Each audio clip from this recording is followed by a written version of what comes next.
Palavra da Verdade, com Hernandes Dias Lopes. Abra sua Bíblia comigo, por gentileza, o Evangelho de Jesus Cristo, conforme o relato de Lucas.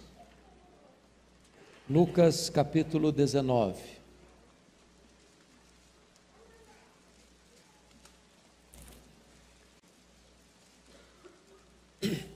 Lucas, capítulo 19,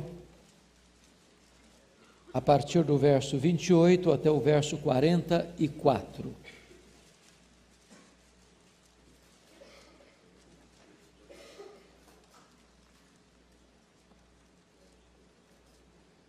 Esse texto diz o seguinte: E dito isto, prosseguia Jesus, subindo para Jerusalém.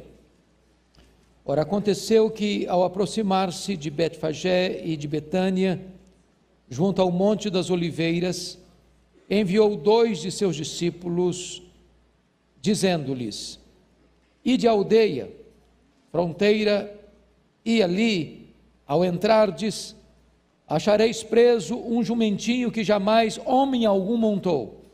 Soltai-o e trazei-o. Se alguém vos perguntar por que o soltais, respondereis assim: porque o Senhor precisa dele. E indo os que foram mandados, acharam segundo lhes dissera Jesus. Quando eles estavam soltando o jumentinho, seus donos lhes disseram: por que o soltais? Responderam: porque o Senhor precisa dele. Então o trouxeram e, pondo as suas vestes sobre ele, ajudaram Jesus a montar.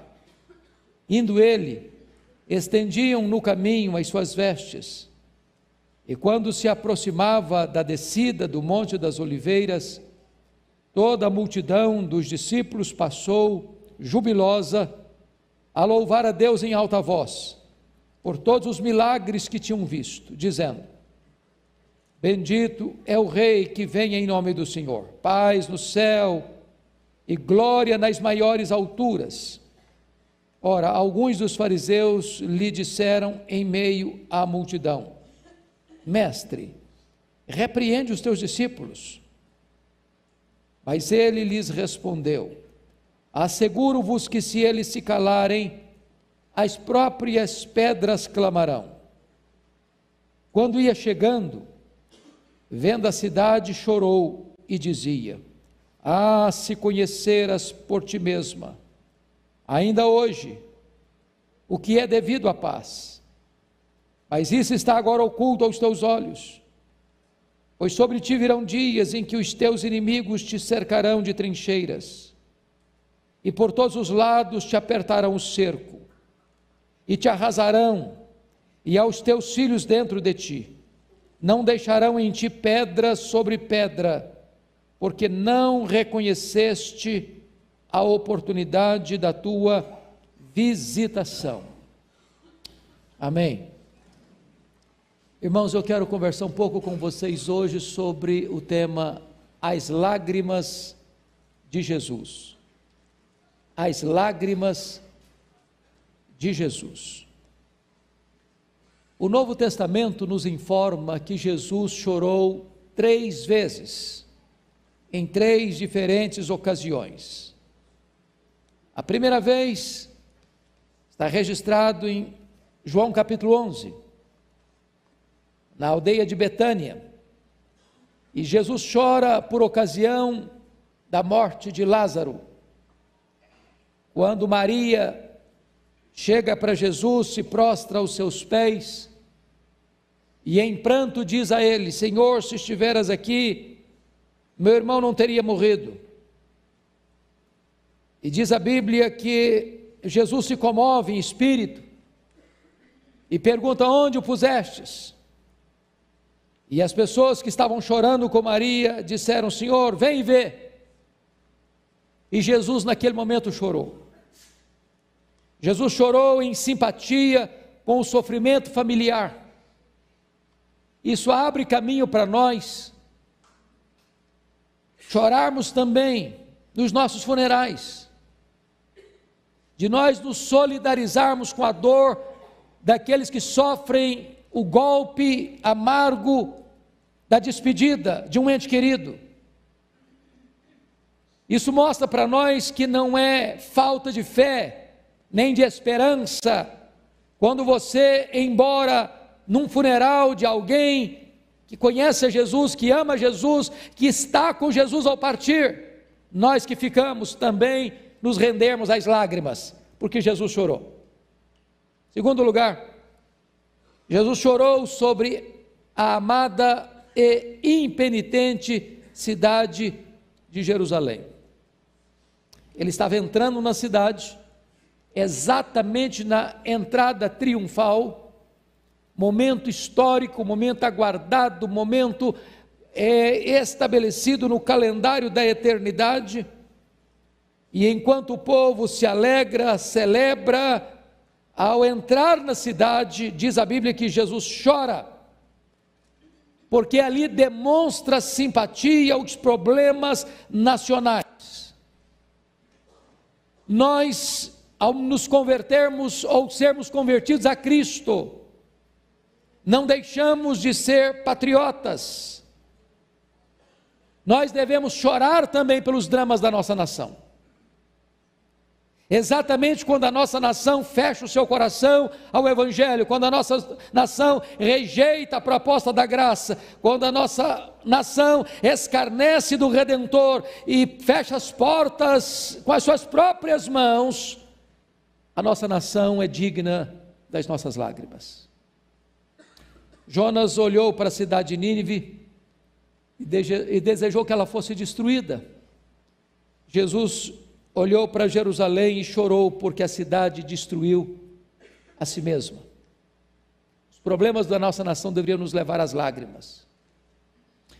Mas em terceiro lugar, irmãos, o Novo Testamento mostra em Hebreus 5:7 que Jesus chorou, e está escrito assim: ele, Jesus, nos dias da sua carne, tendo oferecido com forte clamor e lágrimas, orações e súplicas a quem o podia livrar da morte, e tendo sido ouvido por causa da sua piedade. E todos os estudiosos são unânimes em afirmar que Hebreus 5:7 está se referindo às lágrimas que Jesus derramou no jardim do Getsêmani. Vale destacar que ali Jesus Cristo chora porque ele está enfrentando a mais terrível batalha espiritual da história da humanidade. Tanto é fato que Jesus Cristo admite a sua angústia para si mesmo, ele começou a angustiar-se, ele admite a sua angústia para os seus discípulos, dizendo: ficai comigo, vigiai, porque eu estou angustiado até a morte.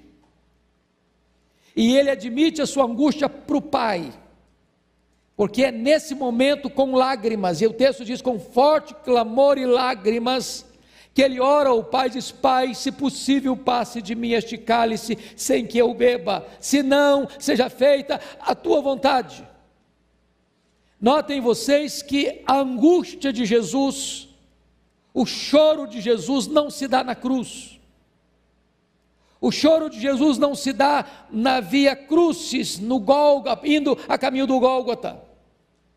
O choro de Jesus não se dá quando ele está sendo surrado, espancado e esbordoado, seja pelo sinédrio, seja no pretório romano. As lágrimas de Jesus acontecem quando ele está no Getsêmani, naquela titânica batalha, onde tem diante dele um cálice, e esse cálice era exatamente a santa ira de Deus que devia cair sobre a sua e a minha cabeça. E diz a Bíblia que ele sorve este cálice gota a gota, no meio de muitas lágrimas e suando sangue. Ele chora por nós, para a nossa redenção. Mas agora, irmãos, eu quero me dedicar na mensagem desta noite a uma dessas horas que Jesus está chorando. E eu quero chamar a sua atenção para o capítulo 19 de Lucas, no versículo 41. Você pode ler comigo em voz alta, por favor, esse verso? Vamos juntos? Quando ia chegando, vendo a cidade, chorou. É muito importante você entender aqui. Nós estamos na época da Páscoa, que é a maior festa de Israel. Na cidade de Jerusalém, a uma grande multidão. A cidade quintuplicava a sua população. Uma multidão já aguardava Jesus. Outra multidão acompanha Jesus. Agora ele está vindo da região próxima de Betânia. E ele está entrando na cidade de Jerusalém. E a entrada da cidade de Jerusalém se dá pelo Monte das Oliveiras. E de repente, diz o texto, que ele então vem montado num jumentinho. E ao estar no cimo do Monte das Oliveiras, descendo o monte, as multidões vão cantando, as multidões vão celebrando, as multidões vão estendendo ramos e mantos pelo chão, e eles vão cantando: glória a Deus nas maiores alturas, Hosana, Hosana, bendito que vem em nome do Senhor, paz nos céus, glória a Deus nas alturas. E ele está descendo o Monte das Oliveiras, a multidão vai celebrando, e ele atravessa o Vale do Cedron, e ele vai começando a subir as encostas do Monte Moriá. Lá está a entrada da cidade. Quando ele começa a entrar na cidade, diz o texto, versículo 41, quando ia chegando, vendo a cidade, chorou. A palavra chorou aqui é muito mais do que chorou, é um termo técnico para dizer chorou convulsivamente, copiosamente, com soluços e gemidos. Agora, eu gostaria que você observasse comigo, porque para todos os lados que Cristo olha, ele encontra motivos para chorar. Primeiro, quando ele olhou para trás, ele viu quantas oportunidades aquela nação perdera, quantas mensagens, quantos alertas, quantas profecias, quantos ensinamentos, quantos milagres, tudo aquilo, aquela nação viu, ouviu, percebeu, recebeu e experimentou, mas aquela nação rejeitou a graça de Deus. Jesus está chorando por isso. Quando ele olha para dentro, o que ele vê? Ele vê cegueira, ele vê ignorância espiritual, ele vê coração endurecido do povo. Eles deveriam ter conhecido a Cristo, porque Deus lhes deu a sua palavra e enviou-lhes seus profetas para preparar o caminho de Cristo, mas Jesus está entrando na cidade, e ele vai ser expulso da cidade e crucificado fora dos portões da cidade. Jesus chora. Terceiro, quando Jesus olha ao seu derredor, ele olha e vê as atividades religiosas que estavam caducadas. O templo tão bonito, tão pomposo, tão majestoso, transformado em covil de salteadores. A casa de oração se transforma num mercado aberto de comércio vil. Os líderes religiosos, tomados de inveja, queriam matá-lo. Ele vê toda essa pompa religiosa adornando um cadáver, porque eles não tinham conhecimento de Deus. Tudo era apenas cena, teatro, nenhuma realidade espiritual. Mas ainda em quarto lugar, quando Jesus olhou para frente, o que ele viu? Ele viu um terrível julgamento que estava prestes a desabar sobre a cidade de Jerusalém. Ele viu profeticamente que naquela cidade tão bela, com aquele templo tão suntuoso, não ficaria pedra sobre pedra. Ele viu profeticamente que Roma iria invadir a cidade de Jerusalém, ia pisar Jerusalém, ia forçar as moças e os jovens de Jerusalém, ia pisar sobre os velhos de Jerusalém, e a cidade seria massacrada, e o seu povo completamente massacrado, e expulso e jogado para todas as nações da terra como mercadoria barata. Jesus olha para frente e lembra o que foi escrito: veio para o que era seu, mas os seus não o receberam. Vê e lembra o que disse, quando o povo disse para ele, lá em Lucas 19,14, nós não queremos que este homem reine sobre nós. Ele vê prospectivamente o povo gritando, caia sobre nós o sangue dele e sobre os nossos filhos, e por isso Jesus chora. Mas hoje eu quero destacar duas lições desse texto para a nossa meditação.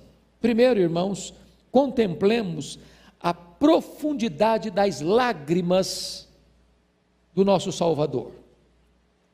No verso 41. Primeiro, as lágrimas de Jesus foram tão profundas que ele não pôde contê-las a despeito da ocasião.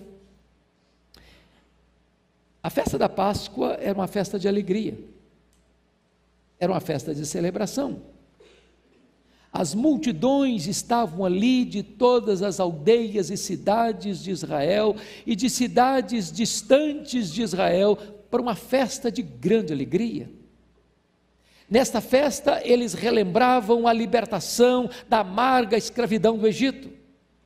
Nesta festa, cada família sacrificava um cordeiro, cada família fazia pães asmos, cada família juntava ervas amargas, cada família se reunia com a mesa posta para relembrar a grande libertação de Deus.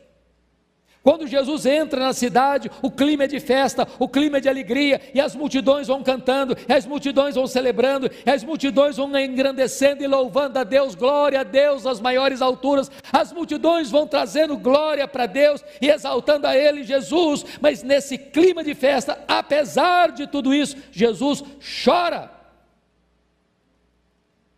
Ele quebra o ritmo da procissão.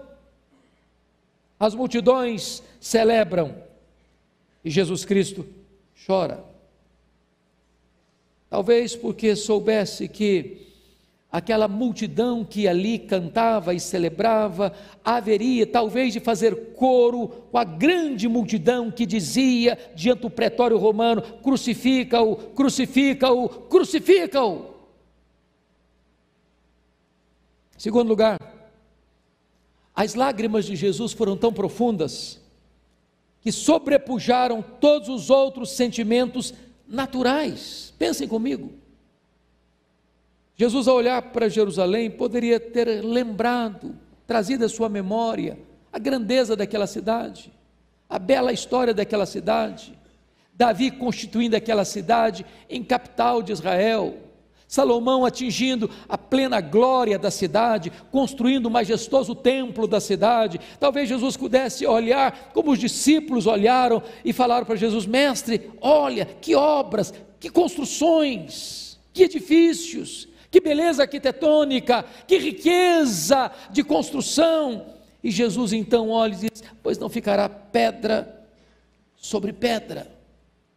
Aquela era a casa de oração, aquele era o local das maiores alegrias da terra, aquele era o local onde as celebrações festivas eram feitas.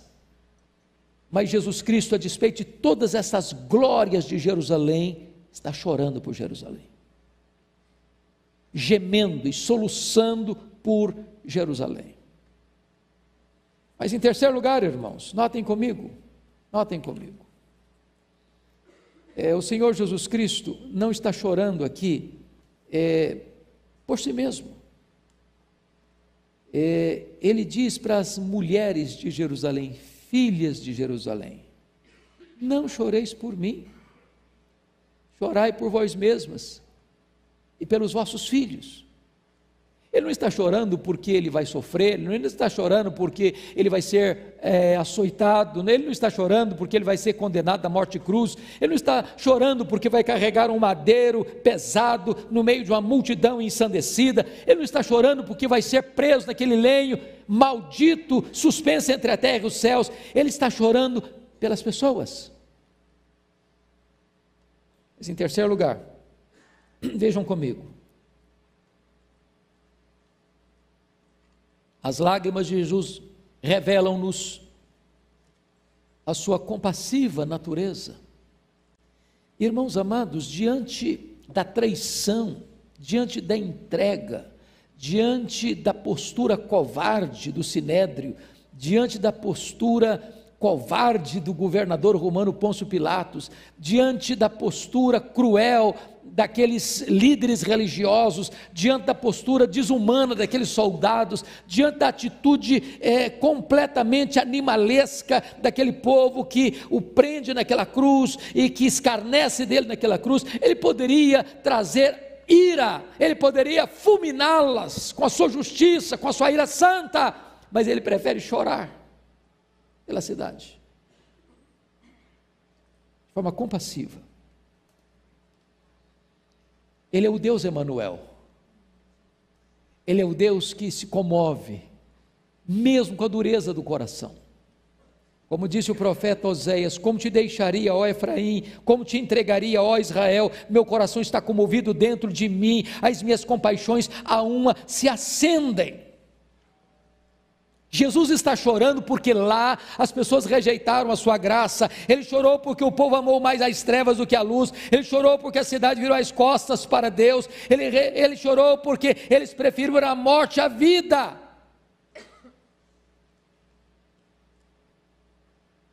As lágrimas de Jesus, meus irmãos, revelam o coração de Deus. Quando o próprio Deus diz assim em Ezequiel 33:11: eu não tenho prazer na morte do ímpio, mas que o ímpio se converta do seu caminho e viva. Convertei-vos dos vossos maus caminhos, pois porque havias de morrer, ó casa de Israel.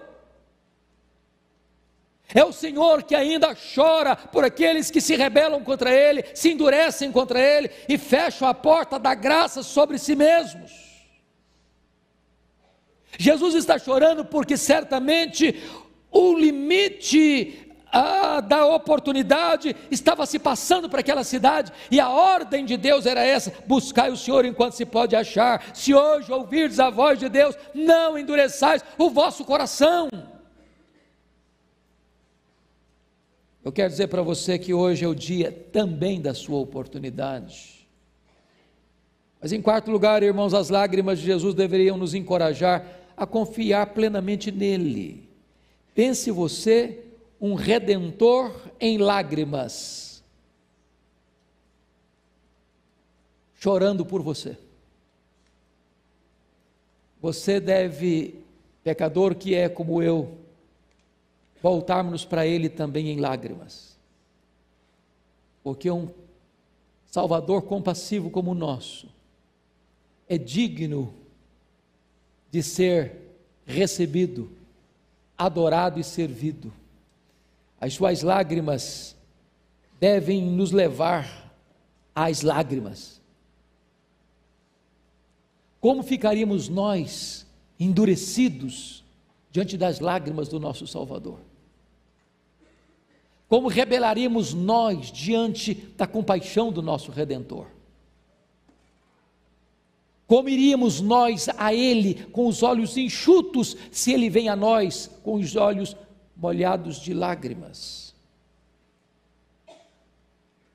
Quinto lugar, as lágrimas de Jesus devem ser uma admoestação para nós que trabalhamos na seara de Deus.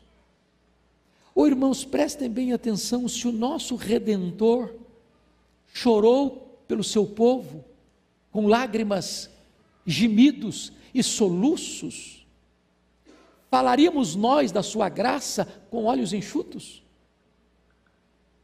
O grande problema nosso é que nós temos pregado com os olhos enxutos demais, com o coração seco demais, com a alma árida demais. Às vezes nós falamos da graça de Deus com certa vulgaridade, às vezes nós falamos das glórias do céu e dos horrores do inferno, sem lágrimas nos olhos, sem um coração quebrantado. Nós estamos lidando com o destino eterno das pessoas, elas estão indo ou para uma bem-aventurança eterna, ou para uma condenação eterna, e nós estamos falando para elas sem senso de urgência, sem senso de compaixão, sem lágrimas nos olhos. Certa feita, William Buff, que era o pai do Exército da Salvação, enviando missionários para as regiões mais diversas da Europa, recebe uma carta de um dos missionários dizendo o seguinte: aqui não há esperança, aqui não há chance de prosperidade da obra evangélica, as pessoas são muito endurecidas, é melhor me tirar daqui e me enviar para outro campo. Já experimentei todos os métodos, já busquei todos os recursos e de nada adiantou, não vejo conversões aqui. E William Buff escreveu para esse missionário assim: você já experimentou todos os métodos, então experimente chorar. Experimente chorar. As lágrimas do nosso Redentor nos desafiam às lágrimas, ao choro, ao quebrantamento. Eu estive, irmãos, há menos de um mês, na cidade de João Pessoa, e algo me marcou muito no testemunho daquela igreja. O pastor daquela igreja começou o trabalho em 2002, na Igreja Batista, e de 2002 a 2006, a despeito do seu intenso trabalho, ele não viu uma conversão, e ele disse: estou largando o ministério. Disse: Deus, eu não sou vocacionado, eu vou parar esse trabalho. Quando ele então foi tocado pelo Espírito de Deus, a começar a chorar diante de Deus, a orar ao Senhor, a conclamar a igreja a orar e a fazer vigílias de oração, e de repente Deus começou a mexer com o coração das pessoas, de repente as pessoas começaram a ouvir, de repente as paredes foram arrancadas e ampliadas, de repente aquela igreja começa a comprar todas as casas da redondeza, e só este ano, aquela igreja já recebeu 1.288 pessoas, porque quando você acha que não tem jeito, é porque tantas vezes nós estamos fazendo a obra de Deus com o coração seco demais, com os olhos enxutos demais, e Deus quer nos levar às lágrimas, porque o nosso Redentor orou por nós com lágrimas nos olhos. Mas em sexto lugar, irmãos, as lágrimas de Jesus nos mostram como os pecadores devem se aproximar dele. Foi o profeta Joel quem disse: ainda assim, agora mesmo, diz o Senhor, convertei-vos a mim de todo o vosso coração, isso com jejum, com choro e com pranto. Eu não sei, irmãos, qual foi a última vez que você e eu vimos alguém se voltando para Deus chorando, mas não de um choro raso, epidérmico, mas de um choro profundo, de convicção de pecado, de arrependimento e de quebrantamento. Convertei-vos a mim com pranto e com choro. Nós somos uma geração superficial demais, nós choramos por banalidades, nós choramos por melodramas, mas muitas vezes não choramos pela grandeza, pela hediondez do nosso pecado. Falta-nos convicção de pecado, falta-nos arrependimento para a vida, falta-nos quebrantamento, falta-nos choro genuíno. E é por isso que Jesus Cristo diz: bem-aventurados os que choram, porque esses serão consolados.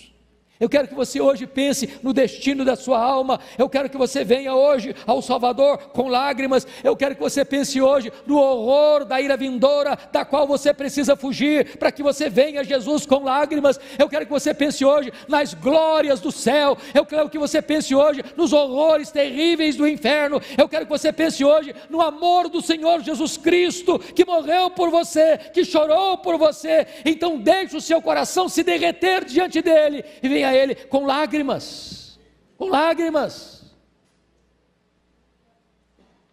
Mas eu quero olhar agora o segundo aspecto desta mensagem. E o segundo aspecto dessa mensagem é: contemplemos a profundidade, não dos sentimentos do Senhor, mas das palavras do Senhor, das palavras do nosso Salvador. Em primeiro lugar, irmão, Jesus lamenta a falta pela qual eles pereceram. Você pode olhar o verso 22 comigo? Vamos juntos? E dizia, vamos juntos? Ah, se conheceras, Lucas 19, 42, vamos juntos? E dizia, ah, se conheceras por ti mesmo, ainda hoje, o que é devido à paz, mas isso está agora oculto aos teus olhos.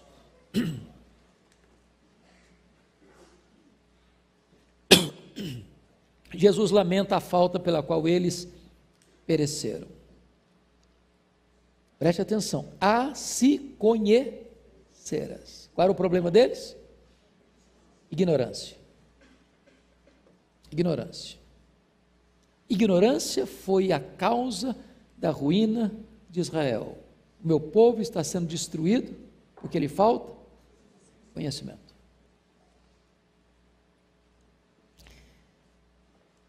Agora preste atenção. O problema deles não é que eles não conheciam de ouvir falar. Não era falta de conhecimento teórico. Eles eram religiosos. Eles liam a lei. Eles iam ao templo. Eles faziam sacrifícios. Eles frequentavam a igreja. Eles faziam suas oferendas, seus sacrifícios. Frequentavam as festas. Mas Isaías já tinha denunciado isso lá atrás, quando ele disse o seguinte, Isaías 1:3, o boi conhece o seu possuidor, o jumento o dono da sua manjedoura, mas Israel não tem conhecimento, o meu povo não entende. Irmãos, prestem bem atenção, é possível estar numa igreja cristã, é possível frequentar uma igreja cristã, é possível ler Bíblia, é possível dobrar os joelhos e orar, é possível entregar o dízimo no gasofilácio, é possível ser um religioso assíduo nas suas atividades religiosas e ainda assim não conhecer a Deus. Nenhuma cidade ouviu tanto como aquela cidade, nenhuma cidade viu tantos profetas pregando como aquela cidade, nenhuma cidade teve tantas oportunidades de ver as maravilhas divinas como aquela cidade, mas a despeito de tudo isso, eles não conheciam a Deus. E eu temo, irmãos, que talvez alguns aqui, embora membros dessa igreja, ou membros de outras igrejas, reconhecidamente evangélicas, ainda não conheçam a Deus. Você tem luz ao seu redor, mas ainda vive em trevas. Eu temo que muitos aqui saibam a verdade, mas não andam segundo a verdade. Eu temo que muitos aqui enxerguem fisicamente, mas espiritualmente estejam cegos. Eu temo que muitos aqui tenham ouvido repetidamente a palavra de Deus, mas os seus ouvidos ainda estão tapados. Jesus chorou, não foi sobre Roma, não foi sobre Sodoma, não foi sobre Babilônia, Jesus chorou sobre Jerusalém, a cidade mais religiosa, a cidade dos profetas, a cidade dos escribas, a cidade dos mestres, a cidade do templo, a cidade da religião. Segundo lugar, Jesus lamenta a felicidade que eles tinham perdido. Olha você o versículo 42. Se conheceras por ti mesma, ainda hoje, o que é devido ao quê? A paz. Mas o que significa Jerusalém? Jerusalém, a cidade da paz. A cidade da paz não tem paz. A cidade da paz não conhece a paz. A cidade da paz rejeitou o príncipe da paz. A cidade da paz não quis paz. Deus mandou profetas, Deus mandou mensagens, Deus operou milagres, Deus estendeu a mão, Deus enviou seus mensageiros, mas Jerusalém, a cidade da paz, matava os profetas de Deus, tapava os ouvidos à voz de Deus. Tantas vezes no passado, e mais vezes no presente, ainda no futuro. Quero dizer para você, não importa a família de onde você procede, não importa o extrato social que você faz parte, não importa se você é doutor ou pós-doutor, não importa se você faz parte da elite econômica deste país, não importa se você é cercado de privilégios, se você ainda não rendeu o seu coração ao príncipe da paz, você não tem paz. Não tem paz. Está escrito em Isaías 57, 20 e 21, mas os perversos são como o mar agitado, que não se pode aquietar, cujas águas lançam de si lama e lodo. Para os perversos, diz o meu Deus, não há paz. Mas hoje, se você se reconciliar com Deus, há paz para a sua vida, há paz para a sua alma. Terceiro lugar, Jesus lamenta sobre as pessoas que tinham perdido a paz. Verso 42 ainda diz: se conheceras por ti mesmo, ainda hoje, o que é devido à paz. Irmãos, pensem comigo. Jerusalém era a cidade onde estava o templo do Senhor. Jerusalém era a região geográfica para onde fluíam povos de diversos lugares do mundo para cultuar e adorar a Deus. Jerusalém era o território geográfico mais povoado pelos profetas de Deus. As mensagens mais ricas, mais poderosas, mais eloquentes foram proclamadas naquela cidade. Os sacerdotes daquela cidade tinham um compromisso de nunca deixar apagar o fogo no altar. Era uma cidade que estava em permanente estado de alerta para culto, para adoração. Mas a despeito de tudo isso, do templo, do culto, da palavra, das orações, dos sacrifícios, o povo perdeu o tempo da sua visitação. Vou passar em nós agora. Não há um grande perigo e um grande risco de que você, que nasceu num lar evangélico, você que cresceu bebendo o leite da piedade, você que frequenta a igreja desde criança, ou você que tem vindo à igreja com certa frequência, ou você que conhece as Escrituras e até mesmo tem acesso a elas e lê com frequência a palavra de Deus, corra ainda o risco de, a despeito de tudo isso, você deixar passar a grande oportunidade de uma entrega real do seu coração ao Senhor Jesus. Muitos estão perto do reino, mas não entram no reino. Estão, como Jerusalém, procrastinando o encontro com Deus. Eu quero dizer para você que hoje é o dia da oportunidade, hoje é o dia da sua decisão. Quarto lugar, irmãos, Jesus lamenta e chora por causa da oportunidade que eles tinham negligenciado. Preste atenção nisso. Até então Jerusalém tem profetas, tem sacerdotes, tem templo, tem música, tem festas, tem sacrifícios. Até então Jerusalém tem milagres de Deus. Mas agora, o próprio Filho de Deus, o Verbo que se fez carne, está entrando em Jerusalém. Agora não é um enviado humano, agora é o próprio Deus, que na pessoa do seu Filho está entrando na cidade de Jerusalém. Sabe o que eles vão fazer com Jesus? Vão crucificá-lo. Vão arrancá-lo de dentro dos muros e vão crucificá-lo fora da cidade, rejeitando a oferta da graça. Oh, amados irmãos, quantas vezes, diante de tantas manifestações da graça, de tantas manifestações da bondade de Deus, de tantas mensagens que Deus manda, por último, Deus que falou de tantas formas, de tantas maneiras aos pais, pelos profetas, nestes últimos dias, nos fala pelo Filho, e a despeito de Deus enviar um filho, ao Filho eles resolveram matá-lo.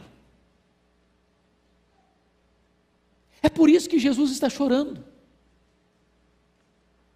É porque se você rejeitar o Filho, não tem mais esperança, não tem mais mensagem, não tem mais oportunidade. Se você dizer não para Jesus, não há mais outra coisa para você, a não ser uma horrível expectativa de juízo. Se você recusar a oferta da graça que Jesus traz, então você está fechando a porta da salvação com a sua própria mão. E por isso diz a Escritura que Jesus chora, ele veio para os seus e os seus não o receberam, eles não quiseram que Jesus reinasse sobre eles. Aliás, eles gritaram: caia sobre nós o seu sangue, caia sobre os nossos filhos, nós não queremos que ele reine sobre nós.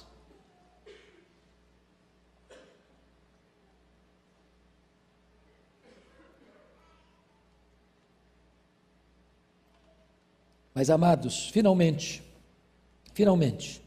Jesus lamenta, porque ele viu a grande ruína que desabaria sobre Jerusalém. Você pode ler comigo, por favor, verso 43 e 44, vamos juntos? Pois sobre ti virão dias em que os teus inimigos te cercarão de trincheiras, e por todos os lados te apertarão o cerco, e te arrasarão, e aos teus filhos dentro de ti, não deixarão em ti pedra sobre pedra, porque não reconheceste a oportunidade da tua visitação. Pois bem, Jerusalém recusou Jesus. Jesus esteve naquela cidade, Jesus fez milagres naquela cidade, Jesus pregou naquela cidade, eles pregaram Jesus na cruz naquela cidade Jesus ressuscitou.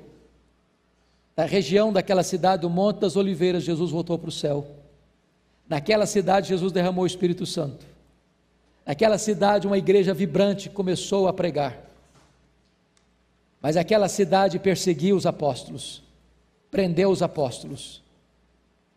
E aquela cidade, no ano 70, foi cercada pelos romanos. O general Tito Vespasiano cercou e entrincheirou a cidade. Faltou provisão, faltou comida, e as pessoas começaram a passar fome dentro da cidade. As mães começaram a comer os corpos de seus próprios filhos, dentro dos muros da cidade. A doença, a miséria, mau cheiro, quando a cidade não tinha mais a mínima chance de resistência, Tito invadiu a cidade. Foi implacável, foi cruel, foi desumano. Ele passou o fio da espada a crianças, homens, mulheres, velhos, pisou a cidade, destruiu o templo, queimou o templo, arrasou a cidade, não ficou pedra sobre pedra. Jesus está chorando, porque ao rejeitar o Evangelho, aquela cidade lavrou a sua própria sentença, lavrou o juízo sobre si mesma, e sofreu as dramáticas consequências da sua rebeldia. E Jesus deixa claro no versículo 27, isso aconteceu porque Jerusalém não reconheceu a oportunidade da sua visitação. Agora, isso aqui, irmãos, é apenas um símbolo frágil ainda do que será no grande dia do juízo, das consequências indescritíveis para aqueles que, tendo tantas oportunidades, várias ocasiões oportunas para se voltar para Deus, para se reconciliar com Deus, para se arrepender dos seus pecados, para voltar-se em lágrimas para o Salvador, em lágrimas, ainda fecha o seu coração. Haverá aquele grande dia, terrível dia, que o Senhor vai dizer para essas pessoas: apartai-vos de mim, malditos, para o fogo eterno, preparado para o diabo e seus anjos, e ali haverá choro e ranger de dentes. Ali o fogo jamais vai deixar de estar aceso e queimando, o verme jamais vai deixar de roer, ali vai ser trevas exteriores, ali as pessoas serão banidas para sempre da presença de Deus.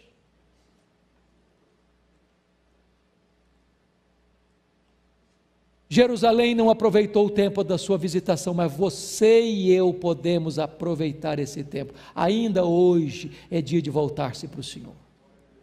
Hoje ainda a porta da graça está aberta, hoje ainda os braços do seu Redentor estão abertos para vocês, dizendo: vinde a mim, todos vós que estáis cansados e sobrecarregados, e eu vos aliviarei. Hoje ainda o Senhor Jesus Cristo está convidando você, você que tem sede, venha a mim e beba, quem crer em mim, nunca mais terá sede para sempre. Hoje Jesus está oferecendo para você perdão para os seus pecados, hoje Ele está oferecendo para você a vida eterna. Não endureça o seu coração, não tape os seus ouvidos à voz de Deus. Hoje, agora é o dia da sua salvação. Aproveite o tempo da visitação de Deus para a sua vida.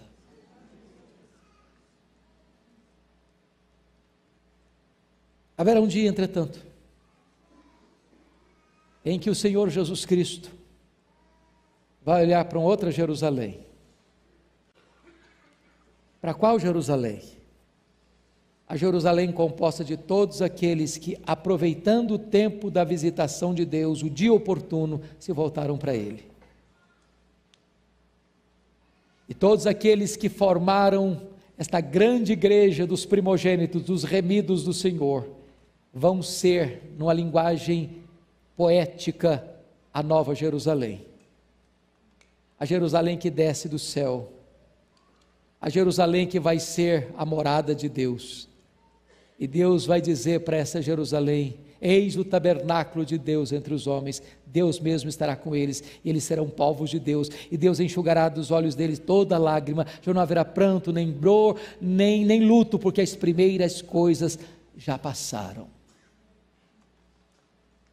Se hoje você se voltar com lágrimas para o seu Salvador, amanhã você vai ser o motivo da sua maior alegria, do seu maior deleite, e Ele vai se deleitar em você como o noivo se alegra da sua noiva, e Ele vai entrar com você para grandes bodas do Cordeiro, e vai ser uma festa que nunca mais vai acabar. Eu quero orar com vocês nesta noite. Eu não sei como você entrou aqui, mas hoje é o dia da visitação de Deus, hoje é o dia da oportunidade de você se reconciliar com Deus. Feche os seus olhos, por favor, curva a sua fronte e vamos orar.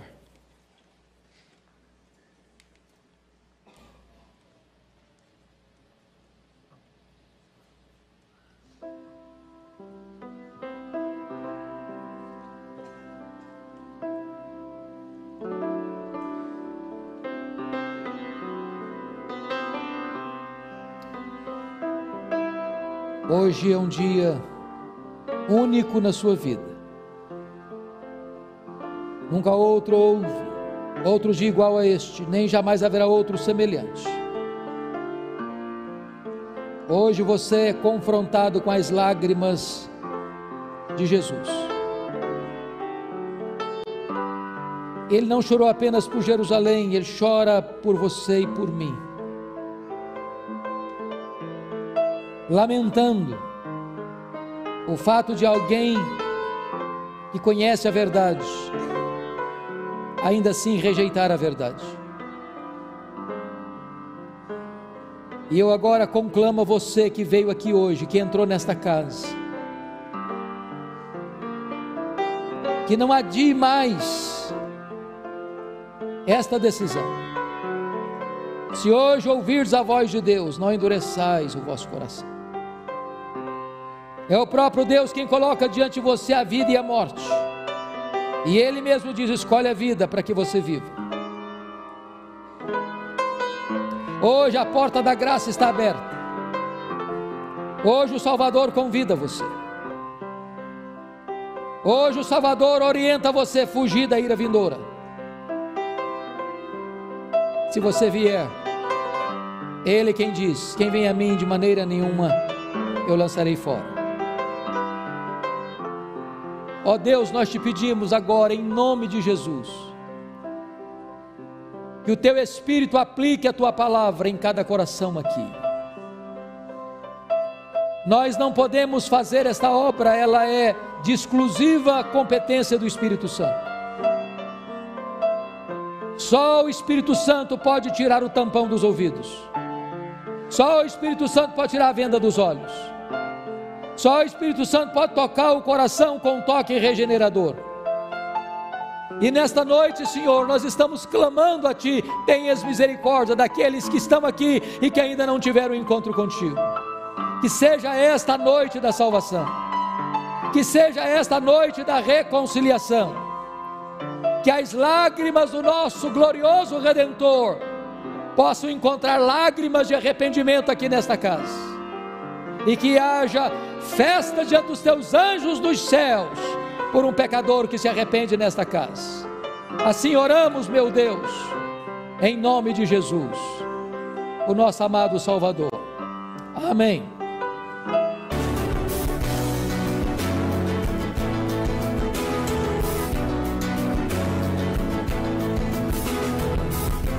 Palavra da Verdade, com Hernandes Dias Lopes.